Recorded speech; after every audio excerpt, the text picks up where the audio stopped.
Arnold. What's up, buddy? No, you're not officially Canadian, but I feel like you've kind of been adopted as an honorary Canadian. Yeah. You train Tristar. So how's fight week been now that the hard part's over and it's only a couple days away? Yeah, no, it's exciting. It's been a tough camp, long notice, grueling camp, and I'm happy to be at the arse end of it and be in fight week. You know. Why was it so difficult or hard? Was there like injuries in camp, or was it just you pushed yourself harder in this one?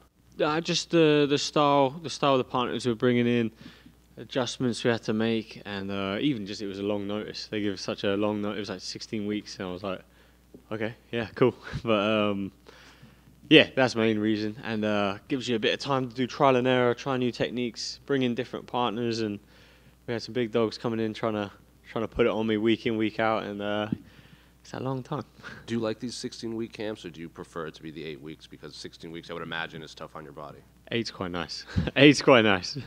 I'm curious when you bring up like it's been a hard camp preparing for Movsar. Like obviously Max is one of the better fighters in the division, but he's primarily kind of a stand-up guy. Is preparing for a guy like Movsar in some way more difficult than preparing for a guy like Max Holloway because of the style that Movsar brings into the octagon?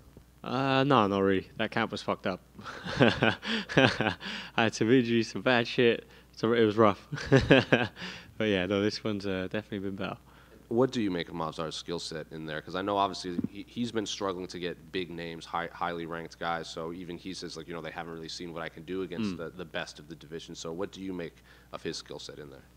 I think he's a really good athlete, really good fighter, highly talented, highly skilled, and yeah, dangerous opponent, and I can kind of relate to some of those feelings when I was coming up, like wanting to fight top guys and no one wanting to give up their ranking spot to fight someone below him. But there's tougher fighters outside of that. Sometimes I look up and I'm like, oh, that guy's ranked higher than me and he's an easier fight than this one. So it's very easy to be number 3 and then be like, oh, I'm only fighting 201. And it's just like, everyone does that. It sucks. Just, it's MMA. The rankings are kind of, whatever. So it don't mean anything unless you're number 1. Did you have to sign posters with him? Yeah, I didn't have to. He asked if it was okay. I was like, yeah, sure. Some guys are weird, man. Like some guys are weird, but he's cool. He seems cool. I thought people when I walk in the room, I sort of give them a nod, like, "You all right, mate?" And they're just like angry, and I'm like, "All right, weirdo." And I won't say any names, but some guys have thought are proper weird guys. So yeah. Did you talk much while you were signing posters? Nah, not much. Just kind of, he had his whole team there, and they were talking in different languages, and I was just like, okay. Arnold, over here.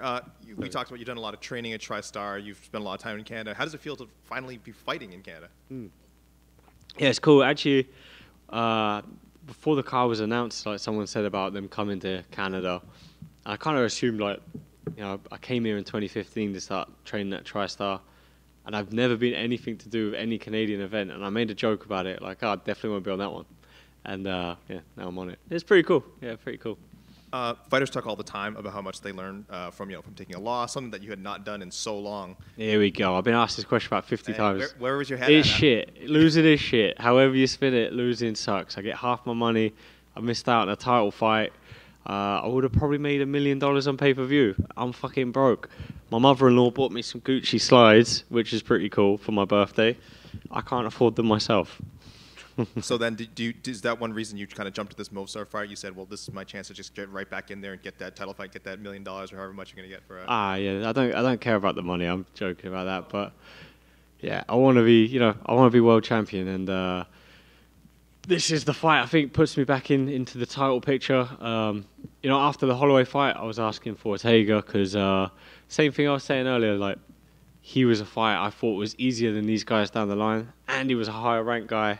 It was like it made sense, but I don't want easy matchups. This guy's tougher. He's undefeated. He's coming to prove his own claim for a title, and I wanna show I'm still there in that picture.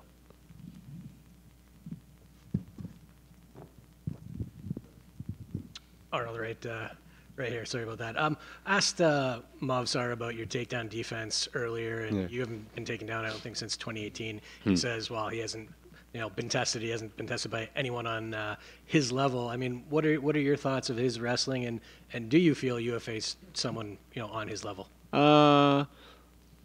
maybe not in the wrestling. Most of the guys I've been fighting recently have been strikers, so that stat is a bit skewed because they're all strikers, right? Holloway's not going to shoot a takedown. Calvin Kattar's not really going to shoot a takedown. Dan Hooker's not going to shoot a takedown. So, yeah. But yeah, also like I think he's basing a lot off of one fight where I fought and I got taken down a bunch and controlled on the ground. I think he's asked for me a lot, and I'm pretty sure he's seen that fight, and he's like, yeah. He's gonna get taken down, whatever. I had pre-COVID in that fight. I was sick as a dog, so I don't like to make excuses, but it's no excuse if I won the fight. So, yeah, after like a minute, I was gassed the fuck, had no cardio, and I got taken down, and I figured I'd lay on my ass until I could choke the guy out, and it worked out. And just one more, obviously, there is a title fight coming up. What is your pick for Volkanovski at Tapuria? I've answered this 100 times today as well. Let me think. I want to give you a different answer than I've given other people. Yeah, I think Tapuria is going to beat him. Really? That's a different answer than I've given everyone else. Thanks. No worries. Over here, Arnold. I did. Aside from the training, what's your favorite part about being in Canada? Ooh. I love home. I have a lot of family here, a lot of good friends here, and a lot of people I really like at the gym training with.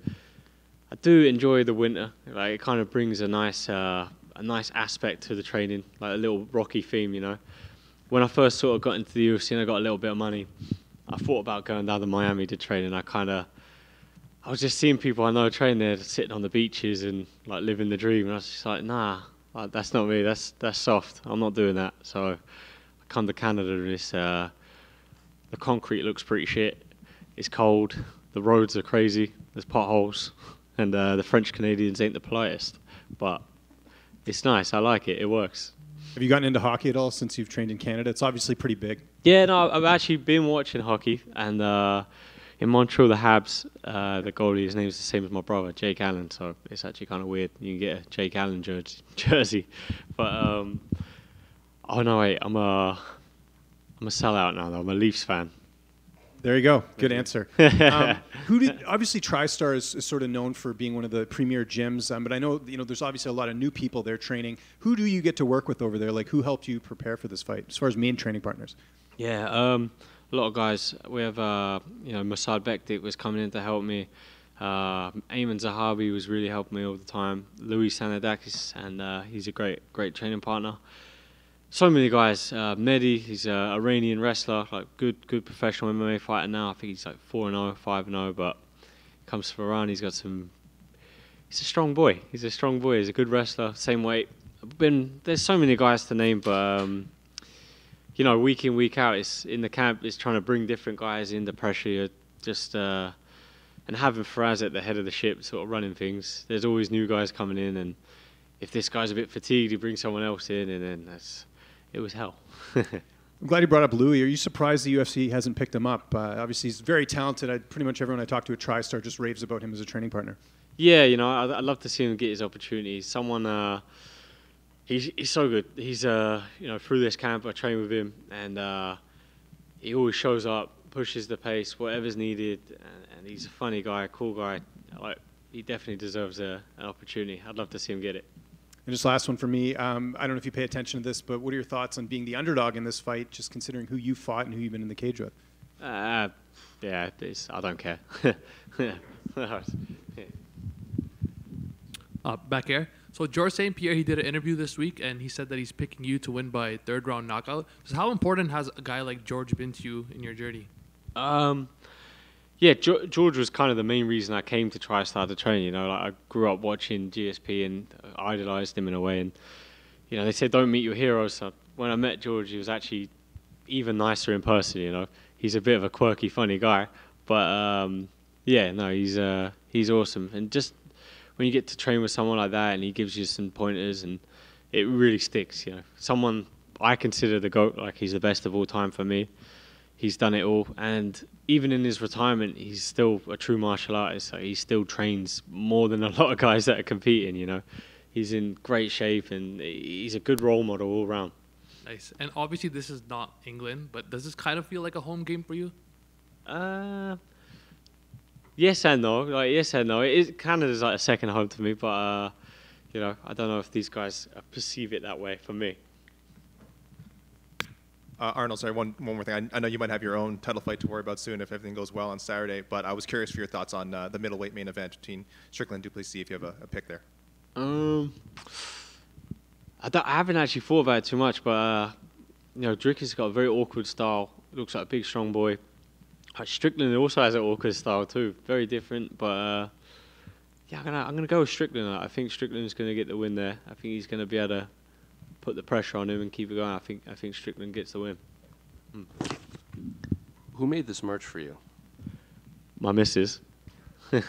She runs the almighty merch shop. You know, she kills it. My missus kills it. She does all the t-shirts, the designs, this stuff. Yeah. I just post some shit on Instagram now and then, and she's like, "Don't share that." I'm like, "Okay, sorry." Yeah. Yeah, thanks, guys.